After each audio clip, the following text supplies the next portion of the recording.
All right, let's talk music. You ever wonder how your favorite songs are actually made? Well, today we are going to unlock the secrets of making music right on your computer.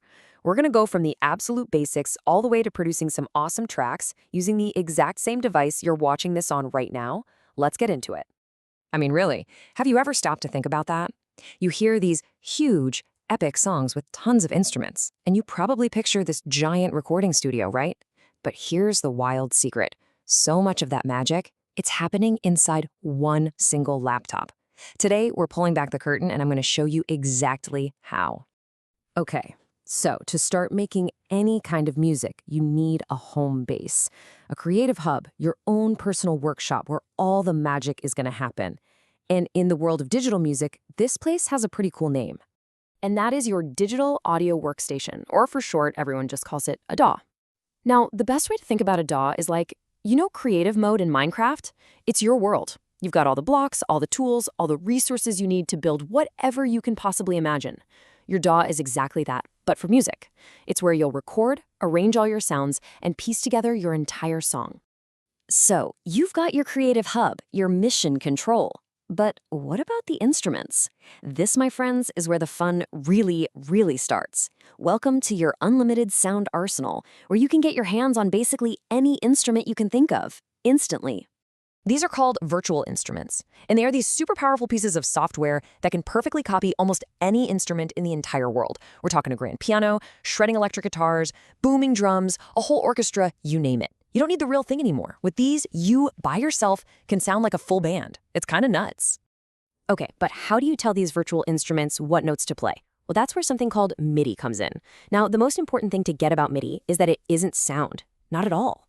It's just a set of instructions. It's like the code that tells the instrument, hey, play this note, make it this loud, and hold it for this long. It's the language that brings your virtual instruments to life. And since it's just data, you can mess with it and experiment forever. Let's think about it like a video game. MIDI is like your controller. When you press the A button, you're just sending an instruction. Jump. You're not sending the whole animation of your character jumping, right? You're just sending the command. Audio, on the other hand, is the final action. It's the character actually jumping on your screen.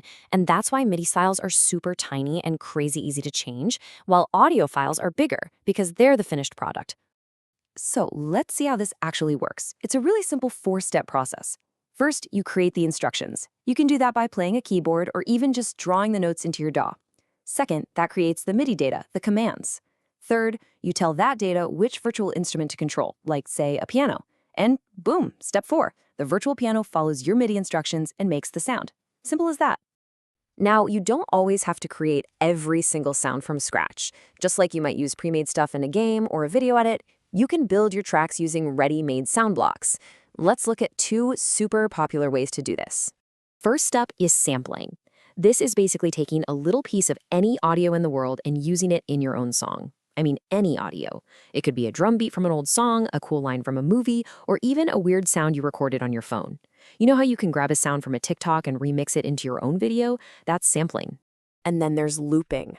Okay, think of a loop like a GIF, but for sound.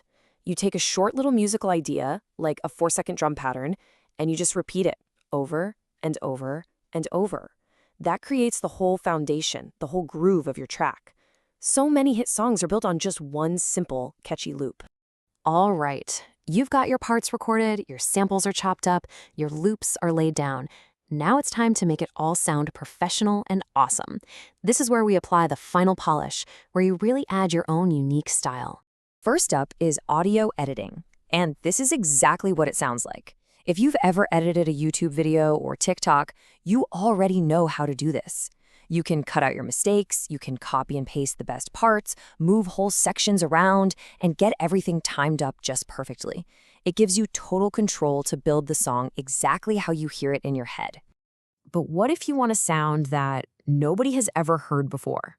A sound that doesn't even exist in the real world? Well, that's where sound synthesis comes in. It's the art of creating brand new sounds from scratch, using electronics. If you want a wobbly, deep bass for a dance track, or a crazy sci-fi laser sound, you can literally build it from the ground up with a synthesizer. And finally, you add effects. Honestly, the best way to think about effects is like photo filters. They can instantly change the entire vibe of a sound. You can add reverb to make a vocal sound like it was recorded in a giant cathedral. You can use delay to get a cool echo, or you can add distortion to make a clean guitar sound super heavy and aggressive. Effects are where you add all the character and personality to your tracks. You know, what's so amazing about all these tools is that they don't just lock you in your room by yourself. They actually connect you to the rest of the world, letting you create with other people and share your work in some really powerful ways. That's right, music can pretty much be a multiplayer game now. You can share your project files with a friend on the other side of the planet and build a song together, kind of like working on a Google Doc. And then when you're ready to perform, your laptop becomes your live instrument. You can use it to trigger sounds, effects, and even crazy visuals for an amazing show. So what's the big takeaway from all this? If you remember one thing, remember this. Your computer is so much more than a tool for school or for gaming. It is an unbelievably powerful instrument. It's capable of creating any sound, any song, any vibe that you can possibly imagine. The entire studio, the whole orchestra, it's all right there at your fingertips. The only limit is your own creativity. So the real question isn't, how is it done anymore? The question is, what are you going to make with it?